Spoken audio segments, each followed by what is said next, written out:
Greetings and welcome to another CyprusScene.com review.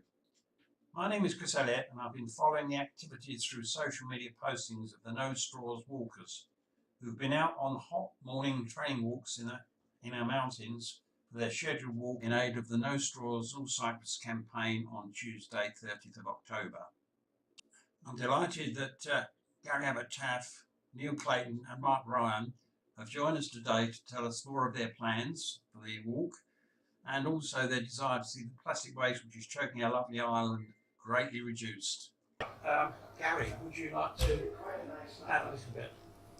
Yeah, over the past several years, myself, Mark, Neil, plus several others have been doing what I would consider extreme activities for our age group to raise funds for charity. But this year, me and Mark have decided to do something slightly different.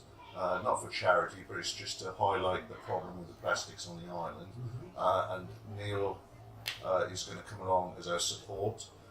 It's a 5-day event where we're doing roughly the equivalent of a marathon a day for 5 days from tip to tip in northern Cyprus. Thank you, that's great. So Neil, what would you like to add to that?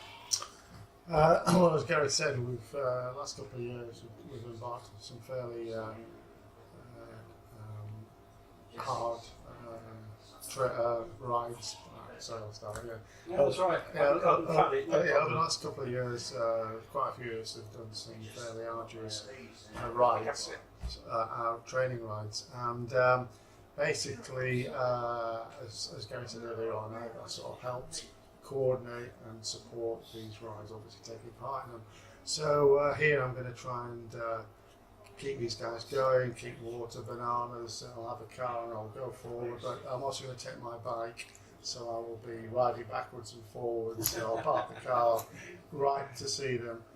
And actually we still do quite a bit of riding, and some of the guys who ride on a Sunday with us are talking about actually doing the 200 kilometres in one day on the bikes to support these guys.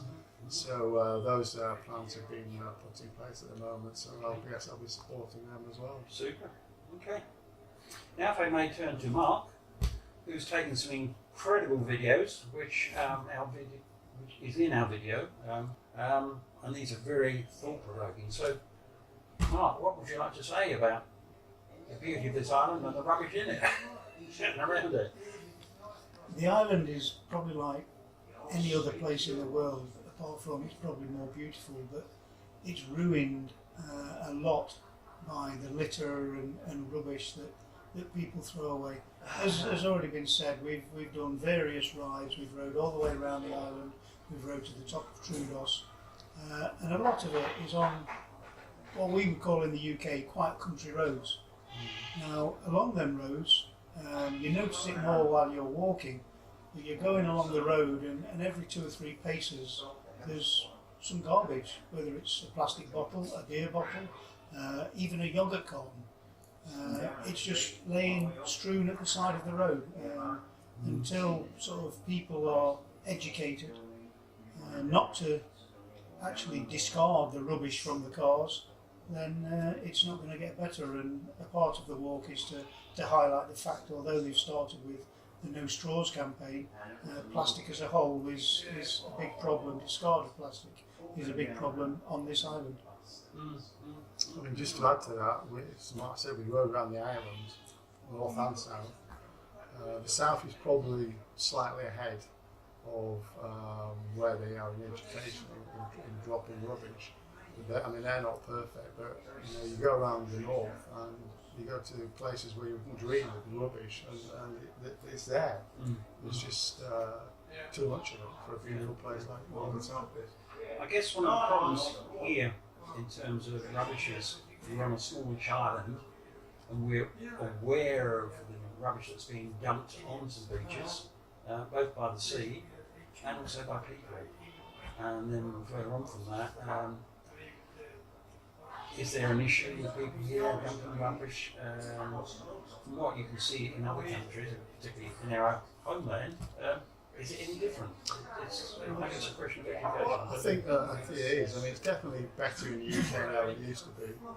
And it is down to education. I mean, when we were younger, on the TV, all the adverts, you know, telling you not to dump your rubbish and things, and it's obviously worked because I was back in the UK a week ago, and it's definitely clean. I mean, again, it's not perfect, but it's a lot better than it used to be. Yeah, I mean, I can remember when I was younger, my children used to go out on Sunday and go to these big sort of, shopping malls and parks. And you go into the car park, if there was an eatery there, whether it be a local beer or whatever it was, later in the day when all the cars were gone, what did you see? Yeah, all the rubbish. You would see the youngsters from the, you know, the Wimpy or whatever it was, out and about, clearing up rubbish, and you were just thrown out the window there. Why did they do it? Mad. Wow. So, it'll take a long time to resolve, but try we must. So, I'd like to say thank you to Gary, to Neil and Mark for coming to talk to us today. And I'd like to say thank you to our readers for joining us on this occasion, and we'll be telling you more very, very soon of what's happening. So thank you very much. And we're now over the top of the western edge of the Kyrenia mountain range, and this is a view, unless you're on foot, you won't see, of the reservoir where the water comes in from Turkey. Opposite the Dodo farm. Opposite the Dodo farm. No Straws North Cyprus, do my bit to clean up the country. How can you find this in its wrapper, brand spanking new, in the mountains, where they're shooting the birds? Disgusting.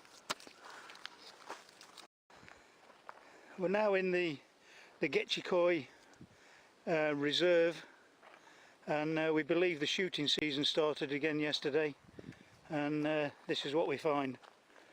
Feathers, cartridge cases, cartridge boxes, just strewn all over the place. In a no shooting area. As Gary says, in a no shooting area.